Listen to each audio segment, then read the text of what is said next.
I've had an amazing run with business. My parents owned a pharmacy and I was working there from very young, maybe 8. But I think the thing I'm most proud about is just the community that grows when you have a business. And me being quite the optimist, the kind of value and joy you can add to the world through your enterprise. So if you don't know much about my cafe, my bakery, we started in Newtown. I'd worked 14 years or so in the industry, so I knew what I was doing. I had no idea that anyone would want to go there, but that's just my naive self.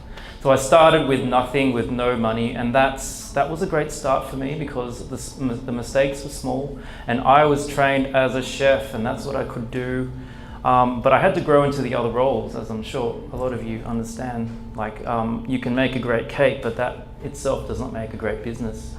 Anyway, 8 years later, we're quite well known now, which is great in Sydney, and we're starting to branch out interstate and overseas.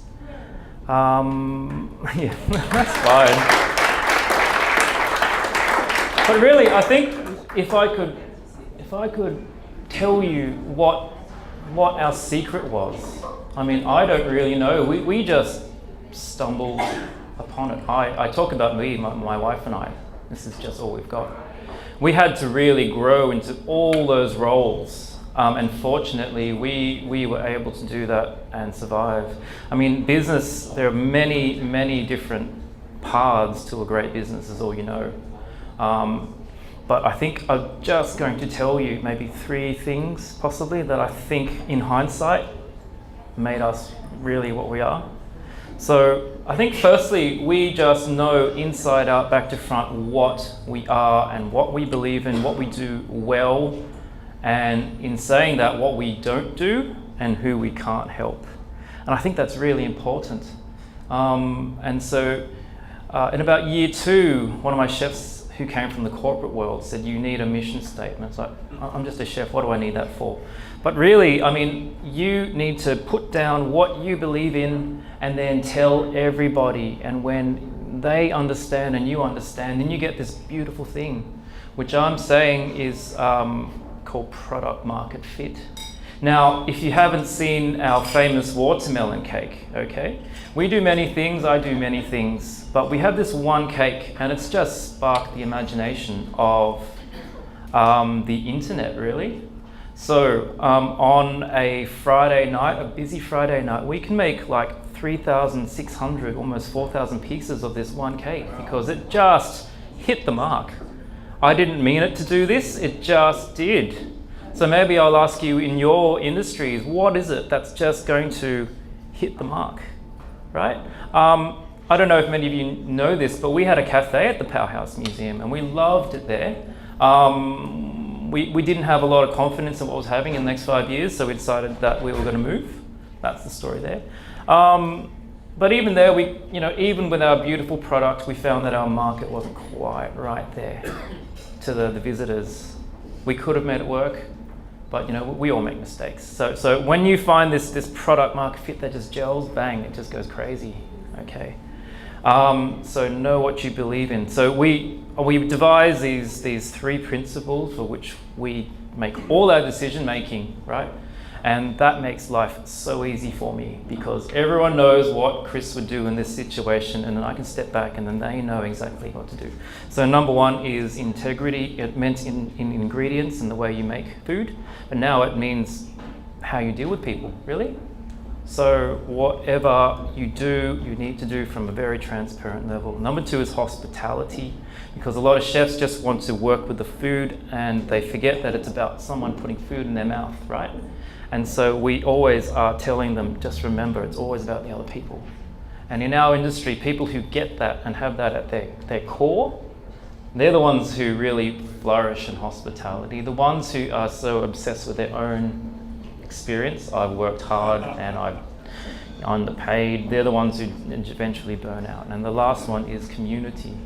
community is everything, and this is kind of why you need to do this sort of thing.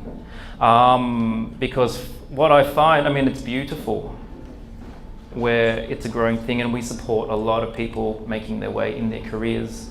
We actually actively bring people into Australia on 457 visas. I don't know what you think about that, but I think some of these people make amazing Australians.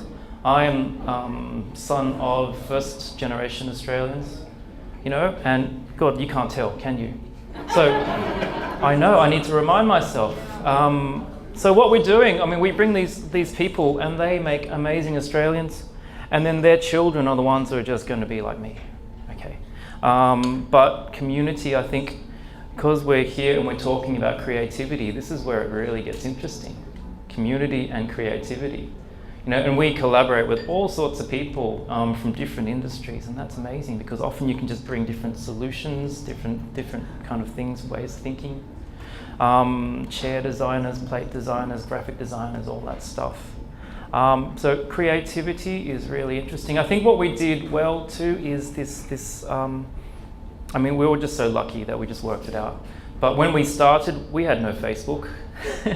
We had nothing. I had to be dragged kicking and streaming into the digital age, but now it's just so important.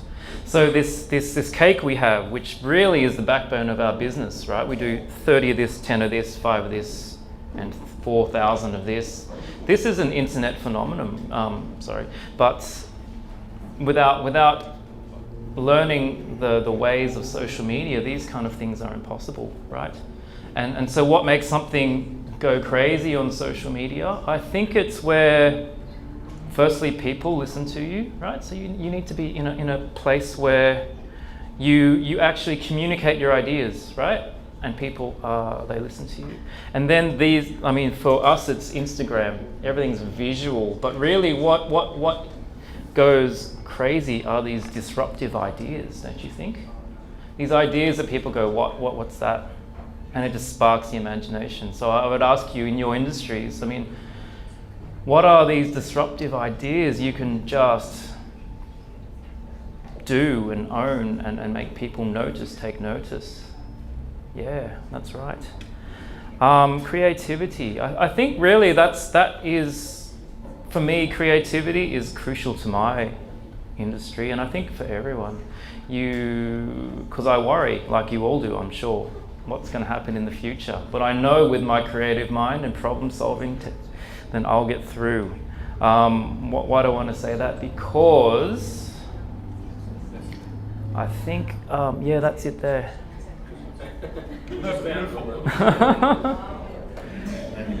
What we do is you need to bring other people in. So I've got a creative mind, and it's basically a system. You can, like everyone, it took me 4 years to actually learn how to manage as a supervisor, manager, and a director. And after 8 years, I'm finally getting back into the kitchen again. It's that funny journey. I'm sure a lot of you have gone through that. And that's because I started from nothing, but you know, I think that journey would have been a lot shorter if I had some great mentors and partners and all that, which is why this kind of event is great. But going back to creativity, now the way forward we have is we're growing our people, and we treat creativity as a system like anything else. So if you want to keep coming up with these great ideas, okay, you need to take away the stigma of failure on creativity. It's like when you play chess and you lose a game, oh my God, I'm supposed to be really clever and I've failed. So you take that away. We say to people, give me 20 ideas right now, bang, bang, bang. And just know that we're going to throw away 19, but go. And you know, the more you do it, the better it gets, okay? Now just to finish, digital. I think once you actually have that product, then your success in the digital market is key, I think. And I think just come from a space of authenticity. Like, we never try and sell, we just keep bringing interesting ideas to people, and it really works. In an industry where people come to a shop, if we post something, then we get people coming, and we've done the analytics, and 80% of people come from Sydney, which is great. So, just to finish, I think we'll just finish there. Thank you.